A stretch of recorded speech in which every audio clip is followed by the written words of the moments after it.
Friends, welcome back to channel. So today's topic is remedies for over capitalization. आज हमारा जो topic रहने वाला है वो क्या है, द रेमेडीज.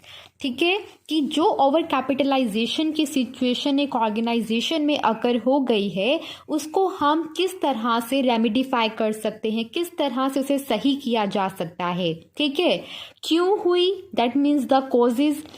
उसके होने के बाद एक ऑर्गेनाइजेशन पर क्या असर पड़ा, दैट मीन्स द इफेक्ट्स और द कॉन्सिक्वेंसेस. वो दोनों चीज़ें हमने डिस्कस कर ली हैं. अब हम बात करेंगे कि जो हो गया उसको सही कैसे किया जा सकता है, that means the remedies for over capitalisation. But before understanding the remedies you need to understand one thing guys. और वो वन थिंग क्या है, आपको ये मैंने पहले भी बताया है और एक बार फिर बता रही हूँ कि जो ओवर कैपिटलाइजेशन होता है वो क्यों होता है और क्या होता है. ओवर कैपिटलाइजेशन का मतलब होता है एक ऑर्गेनाइजेशन ने कैपिटल तो इन्वेस्ट कर दिया बट उस कैपिटल का जो सही से यूटिलाइजेशन कर अर्निंग्स अर्न करनी थी, दैट मीन्स प्रॉफिट्स अर्न करने थे, वो नहीं कर पाई. ठीक है, कैपिटल इन्वेस्ट हो गया, उसका जब यूटिलाइजेशन की बात आई तो वो यूटिलाइजेशन एक प्रॉपर वे में नहीं हुआ, जिसकी वजह से जो ये अर्निंग्स थी ये बहुत ही कम हुई. आपने कैसे पता किया कि ये कम है? कम हम उन अर्निंग्स को बोलेंगे जो अर्निंग्स कंपनी को इस इन्वेस्टेड अमाउंट ऑफ कैपिटल पर fair rate of return earn कर पाने में अनेबल कर देती है. दैट मीन्स अगर एक कंपनी ने 10 लाख रुपया इन्वेस्ट किया, इस 10 लाख रुपए पे कंपनी का जो फेयर रेट ऑफ रिटर्न होना चाहिए था वो होना चाहिए था 10%. तो 10% fair rate of return earn करने के लिए कंपनी के पास 1 लाख रुपए की अर्निंग्स होनी चाहिए थी सालाना. ठीक है, तभी कंपनी 10% जो है रेट ऑफ रिटर्न दे पाती on the invested amount of capital. But अगर उस ऑर्गेनाइजेशन ने 10 लाख पर 1 लाख की बजाय 80,000 अर्निंग्स अर्न की है, कितनी की है? 80,000. तो ये जो कंपनी की अर्निंग्स कम है, दैट मीन्स रिड्यूस्ड है एज कम्पेयर टू द जो अर्निंग्स होनी चाहिए थी 10% ROR के लिए, अगर वो उससे कम है और ROR अब आया सिर्फ 8%. तो इस तरह से हम क्या बोलेंगे इस सिचुएशन को, ओवर कैपिटलाइजेशन, जहाँ पे कंपनी अपने इन्वेस्टेड अमाउंट ऑफ कैपिटल का सही से यूटिलाइजेशन नहीं कर पाई और जितना फेयर रेट ऑफ रिटर्न होना चाहिए था वो नहीं दे पाई.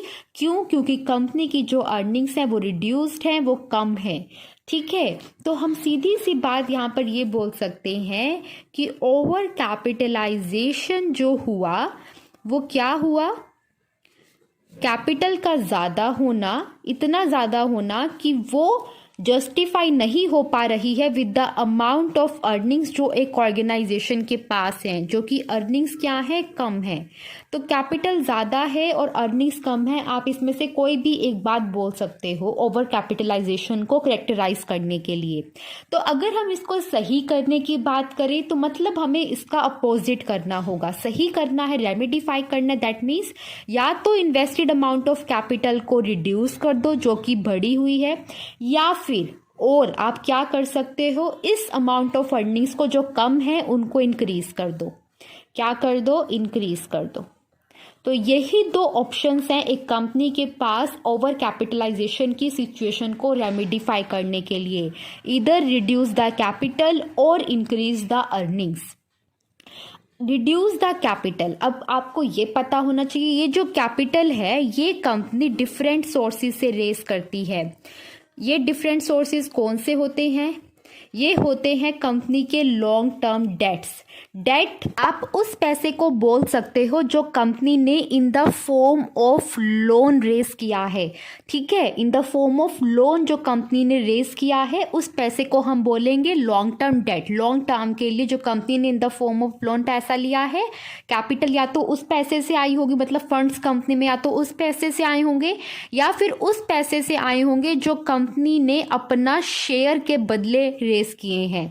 एक तो होता है या तो डेट के थ्रू कर ले, इन द फॉर्म ऑफ लोन ले ले कैपिटल रेस करने के लिए पैसा, या फिर दूसरा ऑप्शन होता है कंपनी के पास शेयर के बदले फंड रेस कर ले। शेयर से हमारा क्या मतलब है, कंपनी का एक हिस्सा दे दे और उसके बदले लोगों से पैसा ले ले। तो शेयर हमारे दो तरह के रहते हैं, एक रहता है प्रेफरेंस शेयर और एक रहता है इक्विटी शेयर कैपिटल। अगर हम प्रेफरेंस शेयर की बात करें तो प्रेफरेंस शेयर्स वो शेयर्स होते हैं जो कि प्रेफरेंस रिसीव करते हैं। प्रेफरेंस शेयर्स उन्हें इसीलिए बोला जाता है क्योंकि उन्हें प्रेफरेंस मिली हुई है दो चीज़ों में। दो चीज़ें कौन सी हैं कि अगर कंपनी ने कभी डिविडेंड दिया शेयर होल्डर्स को तो पहले इन्हें मिलेगा, बाद में इक्विटी शेयर होल्डर्स को मिलेगा। दूसरी प्रेफरेंस, जब भी कंपनी वाइंड अप होगी, बंद होगी, तो सबसे पहले इनकी कैपिटल रिटर्न की जाएगी, बाद में इक्विटी वालों की। ठीक है। और एक और बात, जो प्रेफरेंस शेयर होल्डर्स होते हैं वो दो तरह के होते हैं, रिडीमेबल और इररिडीमेबल। ठीक है, मैं क्या बोल रही हूं, वर्ड है रिडीमेबल या फिर इररिडीमेबल। इससे हमारा क्या मतलब है, प्रेफरेंस शेयर्स ये दो टाइप्स के अगर हम बोल रहे हैं, रिडीमेबल हमारे वो होंगे जो कि वाइंड अप होने से पहले वापस लौटा दिए जा सकते हैं। प्रेफरेंस शेयर कैपिटल जो रहती है वो दो तरह की रहती है। गाइस सिंपल सा अंडरस्टैंड करने की कोशिश कीजिए। रिडीमेबल हम उस कैपिटल को बोलेंगे, उस पैसे से हमारा मतलब होगा कि जो हम वापस कर सकते हैं before the winding up of the company. और इररिडीमेबल वो होते हैं जो सिर्फ कंपनी के वाइंडिंग अप होने के टाइम पर ही वापस किए जाएंगे, उससे पहले रिडीम नहीं किए जा सकते। रिडीम से मतलब है कि पैसा लौटा देना कंपनी का और कंपनी ने जो ने शेयर्स बेच रखे थे वो वापस ले लेना। ठीक है। तो ये सारी बातें मैंने आपको इसलिए बताई क्योंकि आगे जो हम रेमिडिफाई करने वाले हैं उसको समझने के लिए आपको ये जो बेसिक चीज़ें हैं ये पता होनी चाहिए। मैंने आपको यहाँ पर जो अभी तक बताया मेन वो चीज़ यही है कि ओवर कैपिटलाइजेशन का मतलब है कैपिटल का ज़्यादा होना, या आप ये कह लीजिए अर्निंग्स का कम होना। और ये दोनों चीज़ों को अगर रेक्टिफाई करना है तो इनका अपोजिट करना पड़ेगा। दैट मीन्स या तो कैपिटल को रिड्यूस करना पड़ेगा या अर्निंग्स को इंक्रीज करना पड़ेगा। अगर हम कह रहे हैं कैपिटल को रिड्यूस करना है, दैट मीन्स हमने किस किस को रिड्यूस करना है, या तो लॉन्ग टर्म डेट्स को रिड्यूस करना पड़ेगा, या प्रेफरेंस शेयर को रिड्यूस करना पड़ेगा, या फिर इक्विटी शेयर कैपिटल को रिड्यूस करना पड़ेगा। इन दोनों को तो हम क्या कर सकते हैं, इनकी कैपिटल वापस कर सकते हैं और क्या कर सकते हैं, अपना कैपिटलाइजेशन का अमाउंट रिड्यूस कर सकते हैं। अगर ये रिडीमेबल प्रेफरेंस शेयर्स हैं तब हम क्या कर सकते हैं, कैपिटल वापस कर देंगे इन्हें और हमारा जो कैपिटल है वो रिड्यूस हो जाएगा, जितना पैसा इनसे लिया है। लॉन्ग टर्म डेट में भी यही करेंगे, जितना पैसा लिया है वो वापस कर देंगे। But in the case of equity share capital मैंने आपको बताया कि इक्विटी शेयर ऐसी कैपिटल होती है जो कि before the winding up of the company, जब तक कंपनी बंद ना हो जाए उसे वापस नहीं किया जा सकता। तो इसको किस तरह से कम कर सकते हैं, तो इसको कम करने का तरीका यही रहता है कि इक्विटी शेयर कैपिटल जो होती है ना वो किसके इक्वल होती है। पहले आपको ये पता होना चाहिए कि जितने नंबर ऑफ शेयर्स आपने इक्विटी शेयर होल्डर्स के बीच बांट रखे हैं मल्टीप्लाई बाय एक शेयर की जो वैल्यू है, the par value of the shares, कि एक शेयर की जो वैल्यू है इसका मल्टीप्लिकेशन से हमारे पास इक्विटी शेयर कैपिटल आती है।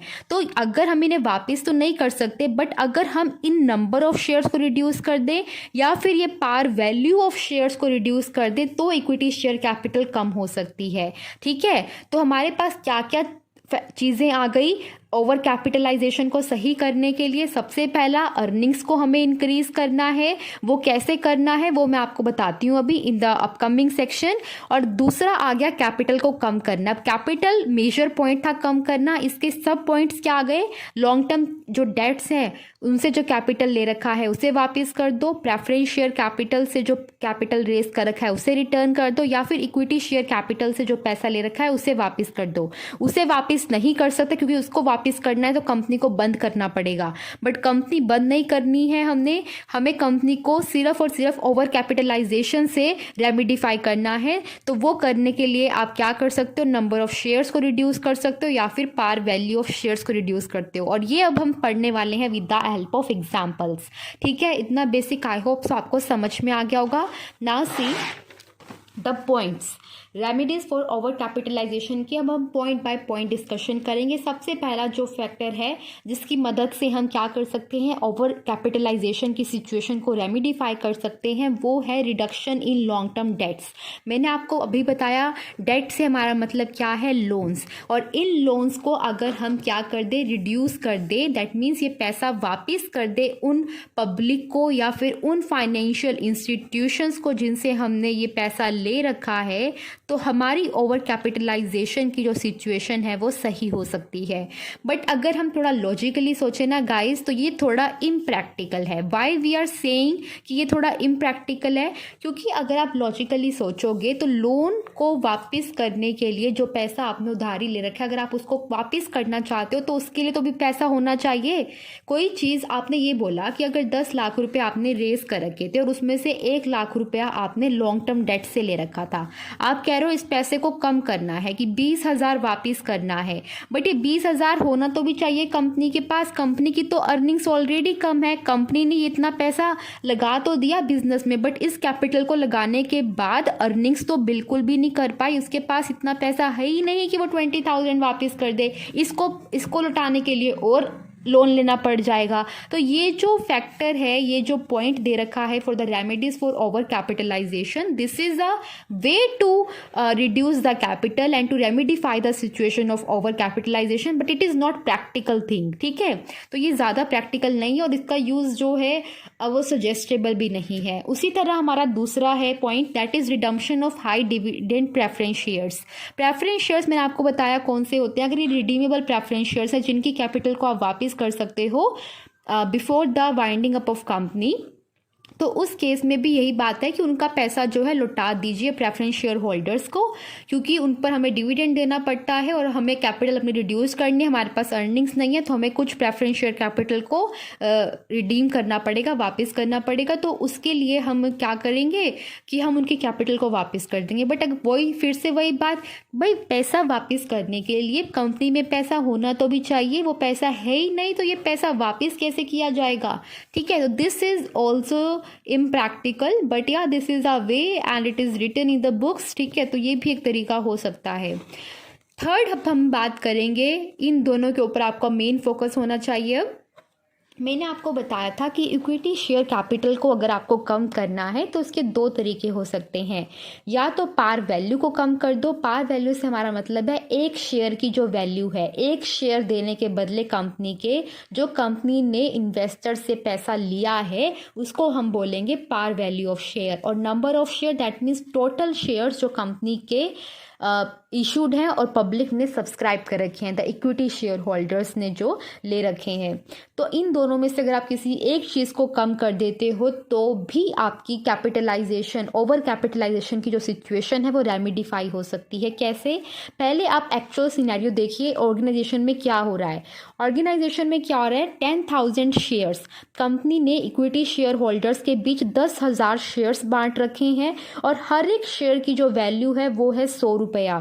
तो 10,000 इंटू 100, दैट मीन्स कंपनी की जो कैपिटलाइजेशन है वो कितनी आ गई, 10 लाख। बट ये कैपिटलाइजेशन का कंपनी सही से यूज नहीं कर पा रही है, fair rate of return earn नहीं कर पा रही है इस इन्वेस्टेड अमाउंट ऑफ कैपिटल पर। ठीक है, तो अब आप ये देखिए, क्योंकि जो कंपनी की अर्निंग्स, हमने ये कैसे बोला कंपनी जो है fair rate of return earn नहीं कर पा रही है, क्यों? क्योंकि हमें ये पता है कि कंपनी का जो जिस इंडस्ट्री में वो ऑपरेट कर रही है उस इंडस्ट्री का जो फेयर ROR है, दैट मीन्स बाकी कंपनीज जो इंडस्ट्री में अर्न कर पा रही हैं वो है 12%। और हम अपनी ऑर्गेनाइजेशन का जब देख रहे हैं, ये मैंने एज्यूम किया है, कुछ भी फिगर हो सकती है, it is not exactly 12%, it could be anything.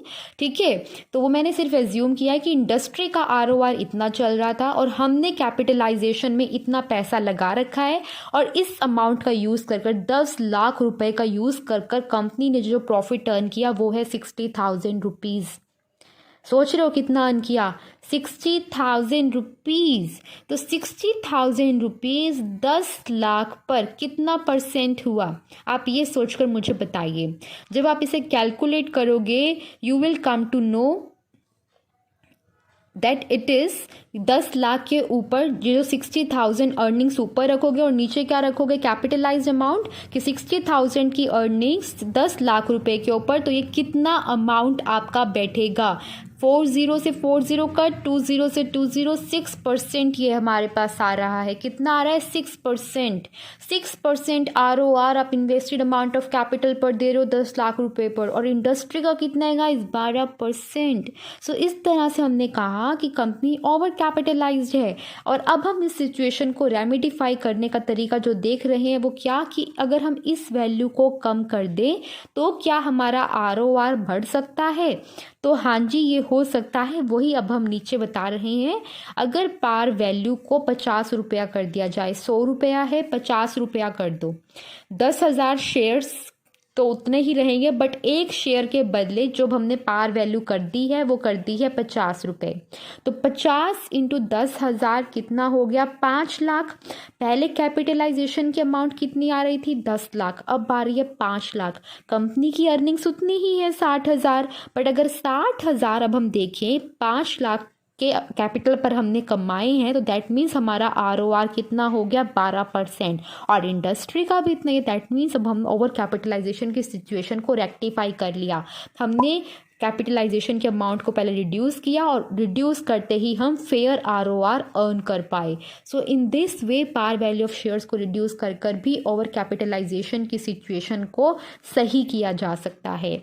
उसी तरह यही सेम एग्जाम्पल अगर हम लेकर चलें जहाँ पर कंपनी ने 10,000 शेयर्स इशू कर रखे थे इक्विटी शेयर्स, एक शेयर की वैल्यू 100 रुपये, टोटल 10 लाख कैपिटलाइजेशन, कंपनी की अर्निंग 60,000 और ROR 6%। और जबकि इंडस्ट्री का ROR सपोज कीजिए 12% चल रहा था।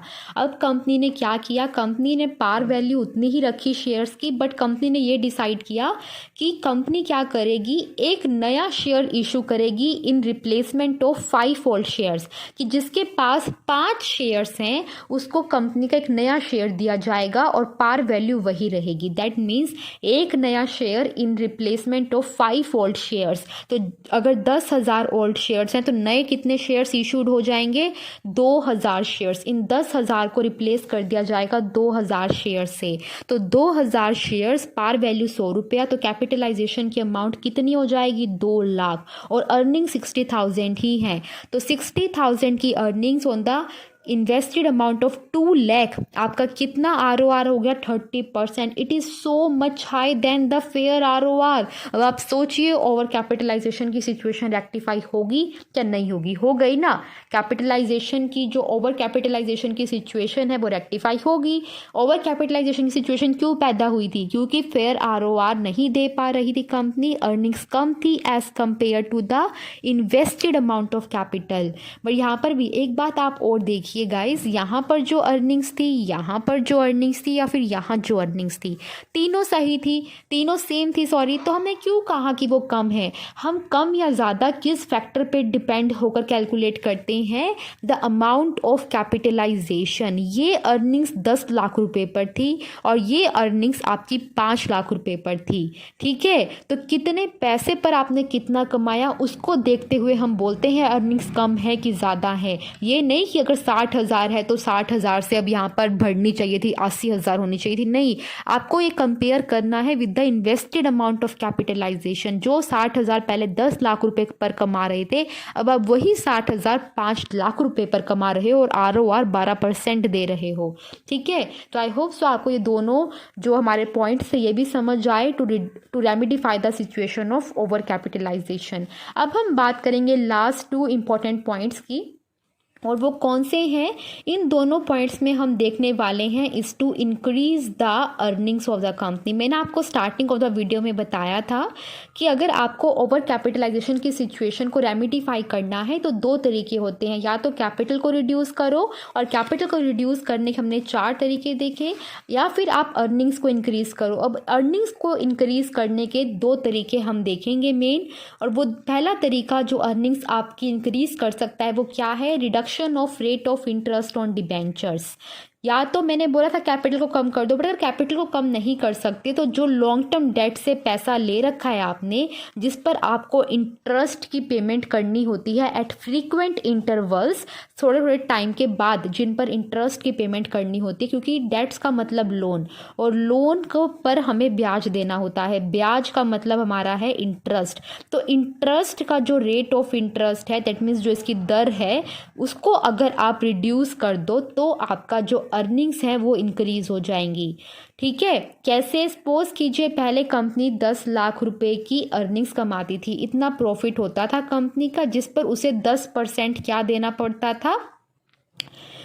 इंटरेस्ट देना पड़ता था। तो 10%, 10 लाख का 1 लाख हो गया, और कंपनी के पास बचा कितना? 9 लाख। बट अगर आप ये 10% का रेट कम कर दो, 8% कर दो, तो इस 10 लाख में से सिर्फ 80,000 जाएगा और 9,20,000 कंपनी के पास रह जाएगा। ठीक है, तो इंटरेस्ट को रिड्यूस कर कर भी कंपनी अपनी अर्निंग्स को इंक्रीज कर सकती है और ओवर कैपिटलाइजेशन की सिचुएशन को रेमिडिफाई कर सकती है। नेक्स्ट पॉइंट है हमारे पास ploughing back of profits. This is also one of the best way to do the to remedify the situation of over capitalization. Pluffing back of profits का मतलब होता है प्रॉफिट्स को ऑर्गेनाइजेशन में रिटेन करना, retainment of the profits, retainment of the profits of the organisation, मतलब अलग से रिजर्व कर कर रख लेना। एक तो होता है जब कंपनी के पास प्रॉफिट्स होते हैं ना, उस प्रॉफिट को दो तरीके से यूज़ किया जा सकता है, या तो एज अ डिविडेंड डिस्ट्रीब्यूट कर दिया जाए अमंग शेयर होल्डर्स, या फिर उसे रिटेन कर लिया जाए in the organisation for future use. Retain कर कर रखना मतलब बचा कर रख लेना अपने पास, ताकि फ्यूचर में कोई अगर ज़रूरत पड़े तो इस पैसे का यूज़ किया जा सके। अगर कंपनी की इनिशियल स्टेजेस में, जब कंपनी इस्टेब्लिश हुई थी, तभी अगर ओवर कैपिटलाइजेशन की सिचुएशन अकर हो जाती है, तो उस टाइम पर इस पॉइंट की हेल्प लेकर अपनी ओवर कैपिटलाइजेशन की सिचुएशन को सही करना is one of the best वे। क्योंकि जब ऑर्गेनाइजेशन नई नई होती है तो आप अपने शेयर होल्डर्स को कह सकते हो कि इस साल हम डिविडेंड नहीं दे पाएंगे, क्योंकि कंपनी अपनी इनिशियल स्टेज पर है, और कंपनी को डिविडेंड ना देते हुए वो अपने प्रॉफिट्स को रिटेन करना चाहेगी, क्योंकि फ्यूचर में यूज़ हो सकता है, और अभी इनिशियल स्टेज पर है तो पैसे की ज़्यादा ज़रूरत पड़ेगी।